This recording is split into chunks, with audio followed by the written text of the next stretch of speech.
Hallo, les doy la bienvenida nuevamente a mi canal. Para aquellos que aún no me conocen o visitan este canal por primera vez, mi nombre es Yanori.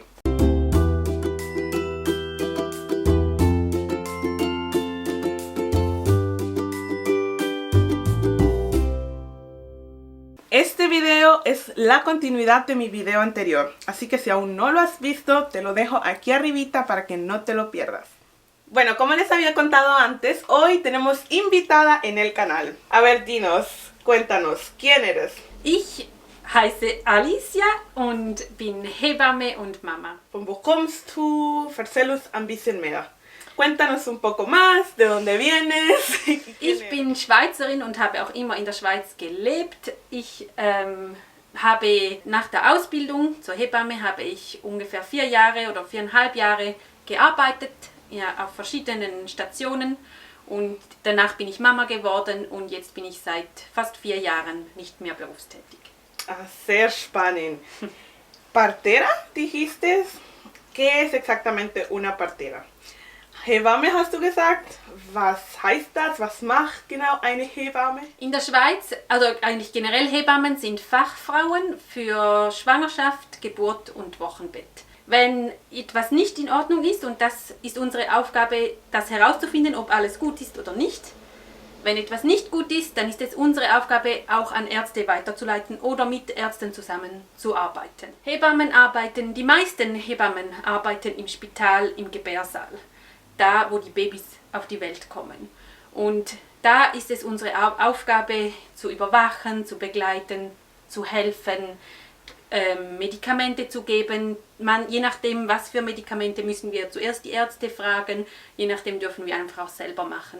Im Vergleich zu anderen Ländern haben wir in der Schweiz sehr viele Kompetenzen, haben wir eine sehr starke Ausbildung. Es gibt aber auch andere Bereiche, wo man arbeiten kann als Hebamme. Im Spital kann man noch zum Beispiel auf der Wochenbettstation arbeiten, wo die Mütter mit den Babys hinkommen nach der Geburt, wo man ungefähr 4-5 Tage ist, je nachdem. Man kann auch auf der Schwangerenstation arbeiten, wo Frauen sind, wo Probleme haben, Komplikationen haben. Aber man kann auch freiberuflich arbeiten, also außerhalb vom Spital. Das bekannteste sind Geburtshäuser. Das sind Häuser, die nur von Hebammen geführt werden. Dort werden Schwangerschaftskontrollen, Geburten gibt es da und eben auch Wochenbett. Aber wenn etwas nicht gut ist, dürfen Frauen da nicht gebären oder dürfen nicht dort betreut werden, sondern müssen sie ins Spital, weil Hebammen, wie gesagt, nur für normale, gute Verläufe die Kompetenzen haben. Und es gibt noch Hebammen, die sind selbstständig, also sie arbeiten von sich aus und betreuen manchmal machen Schwangerschaftskontrollen, außer Ultraschall. Ultraschall machen immer die Ärzte. Aber ansonsten können alles Hebammen auch kontrollieren. Hausgeburten, also wenn jemand bei sich zu Hause das Baby bekommen will, gibt es auch in der Schweiz. Das sind aber dann medizinisch ausgebildete Hebammen, die Material dabei haben, wo man Erste Hilfe leisten kann, falls irgendetwas nicht gut geht und man dann eben ins Spital muss. Können Hebammen Sauerstoff geben, Infusionen, also sie sind ausgerüstet und medizinisch ausgerüstet. Fast alle Frauen bekommen, wenn sie vom Spital auch nach Hause kommen, eine Hebamme, die nach Hause kommt und kontrolliert, wie es dem Baby geht, wie es der Mutter geht, wie die Wunden heilen, ob das Baby genug zunimmt und so weiter. Also ambulante Wochenbettbetreuung, sagt man. Also es gibt sehr viele Orte, wo Hebammen arbeiten. Wow, muy interesante. Pero yo me imagino tu trabajo o tu carrera como algo muy difícil. Sehr spannend, sehr interessant, aber ich stelle es mir vor, sehr schwierig. Ja, es ist wirklich schwierig. Es ist etwas Wunderschönes, also halt ein Wunder, das man miterleben darf. Aber es gibt auch viele große Herausforderungen, es gibt viele Schwierigkeiten. Einerseits ist man mit viel Enttäuschung konfrontiert oder mit viel Aufklärung, weil viele Frauen heute haben noch nie irgendetwas mit Schwangerschaft oder Geburt zu tun gehabt, weil in der Schweiz die Kultur ist sehr privat. Also jede Familie lebt sehr privat, selbst Geschwister oder Tanten oder Nichten, man teilt wenig, man stillt zugedeckt. Aber die Realität ist, es ist etwas Wunderschönes und es ist aber auch eine Herausforderung, die man meistern kann. Wir sind dafür gemacht, das zu meistern. Und es läuft nie so, wie man es sich vorstellt. Und manche Frauen haben Vorstellungen und das ist normal. Wir sind Menschen, wir machen uns Vorstellungen, aber da kommt manchmal viel Enttäuschung, weil es nicht so läuft. Oder entweder Enttäuschung oder Angst, wo man dann fast nicht mehr normal sein kann oder zum Beispiel sich entspannen kann unter Geburt, damit es gut verläuft, weil man so Angst hat. Und diese Spannung finde ich sehr schwierig. Das ist schon manchmal eine Herausforderung. Muy cierto. Yo recuerdo en el curso que les había comentado antes que estuve, que te enseñaban mucho cómo poder relajarte, cómo poder respirar y concentrarte, porque en realidad es que uno no sabe qué esperar en un parto. Puede pasar de todo, como tú lo mencionas. Zuerst braucht man Matura, das dauert 4 Jahre im Normalfall. Und nach den 4 Jahren macht man die Ausbildung zur Hebamme und das dauert nochmal 4 Jahre. Ist eine Fachhochschule und am Schluss hat man einen Bachelor.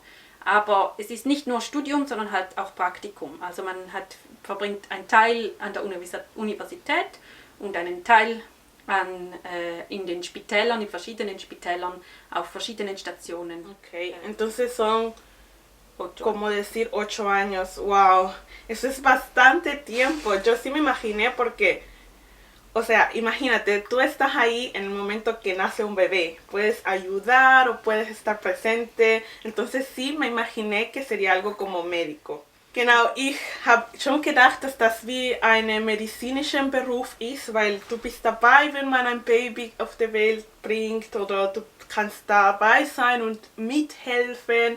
Also finde ich sehr, sehr spannend.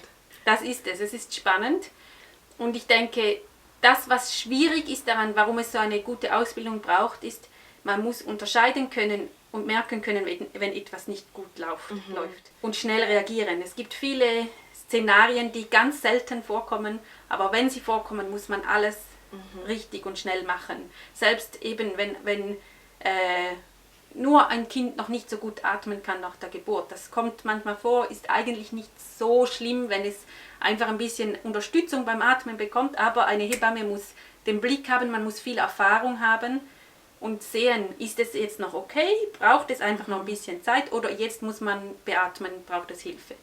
So, das ist das Schwierige, dieses Muy cierto, yo recuerdo, por ejemplo, cuando tuve a mi primer bebé, que la primera pregunta que me hice, pero ¿cómo voy a tener sin un médico? Estar solo con una hebamme, con una partera. ¿Está preparada? ¿Sabe cómo reaccionar si pasa algo con el bebé? ¿O sabe qué tiene que hacer al momento de que, no sé, de que termine el parto? Muchas cosas, muchas preguntas que uno se hace. Und aus diesem Grund wird vorher geschaut, ist alles in Ordnung, bevor man eine Geburt nur mit Hebammen machen darf. Weil wenn etwas schon nicht in Ordnung ist, dann ist man im Spital, dort kann die Hebamme einen Knopf drücken und es kommt Hilfe, man hat mehr Hände, man hat mehr Ärzte, vielleicht auch Kinderärzte, je nachdem. Und deswegen, wenn etwas nicht so gut ist, ist man im Spital. Pero, a ver, Alicia, cuéntanos, ¿qué es lo que más te gusta de esta carrera, de este trabajo? Y también cuéntanos un poco, ¿qué es lo más difícil de ser una partera? Also erzähl uns ein bisschen, was gefällt dir am besten in diesem Beruf und was ist das Schwierigste daran, Hebamme zu sein? Am besten gefällt mir mit Abstand das Wunder, das man miterlebt. Also auch diese Liebe, wenn das Baby da ist, aber auch diese unglaubliche Kraft, die eine Frau hat, wenn sie gebärt oder auch schon eine Schwangerschaft, was da der Körper alles schafft. Aber auch Wochenbett, wenn das Baby, wie es trinken kann, wie es schon in den ersten Wochen Dinge lernt und das finde ich faszinierend. Ich muss schon ehrlich sein, ich kann mich noch erinnern, als ich mein Baby bekam, da hatte ich eine Hebamme und ich dachte nur, sie ist so lieb und so süß und sensibel. Also, dass du das jetzt sagst, dass du das so sagst, finde ich auch sehr schön. Me recuerdo cuando tuve a mi primer bebé, yo pensaba, la partera es tan dulce, tan sensible, tan linda. Así que me gustó mucho lo que tú dijiste, porque me recuerda a eso. Die Herausforderung ist, also ich habe nur im Spital gearbeitet, auf der Wochenstation, aber auch im Gebärsaal. Und die größte Herausforderung für mich war, dass wir manchmal einfach zu wenig waren. Und halt, das ist unterschiedlich, es ist nie planbar. Manchmal kommen viele auf einmal, manchmal gar niemand. Aber wenn viel los ist und du weißt, du hast eine Frau zu betreuen, die eigentlich jetzt volle Aufmerksamkeit brauchen würde, eben Hilfe beim Atmen, vielleicht Massage, vielleicht einfach nur Ermutigung und Bestärkung, aber du kannst nicht da sein. Du kannst nur das Medizinische abkontrollieren und dann weiter zur nächsten. Und dann muss man noch so viel schreiben immer und das tut mir so weh, weil dann manchmal verläuft es nicht gut und man hat das Gefühl, wenn ich da gewesen wäre, wenn ich sie ermutigt hätte, dann vielleicht wäre es besser gegangen, aber man kann nicht. Man kann nicht aufs Emotionale eingehen und das ist schon, das tut mir weh, wenn ich so arbeiten muss.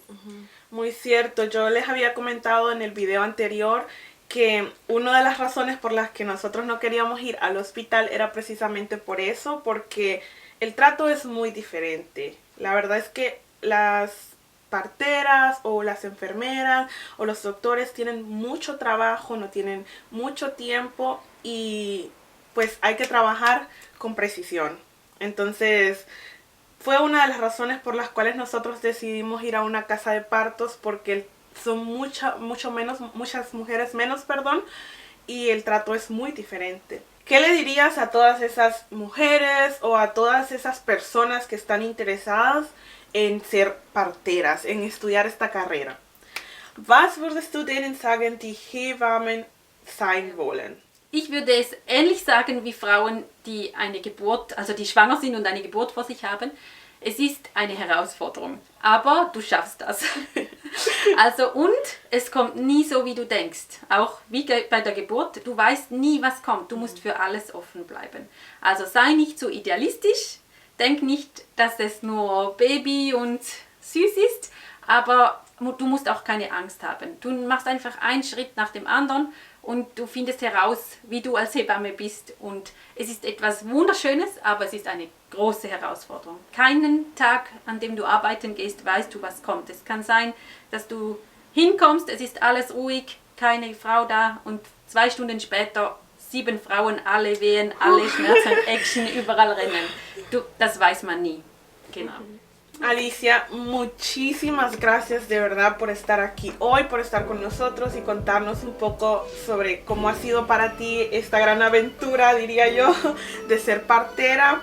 Y gracias por toda la información, muy interesante, aprendí muchísimo y espero que ustedes también, si tienen algo que decir o algún comentario o alguna pregunta, pueden dejarlo abajito en la cajita de comentarios. Ja, danke, dass ich hier sein durfte. Ich hoffe, ich habe euch geholfen und ich hoffe auch, dass ich ein bisschen die Angst nehmen konnte, sowohl vor einer Geburt oder vor allem, das damit zu tun hat, als auch vor dem Hebammensein.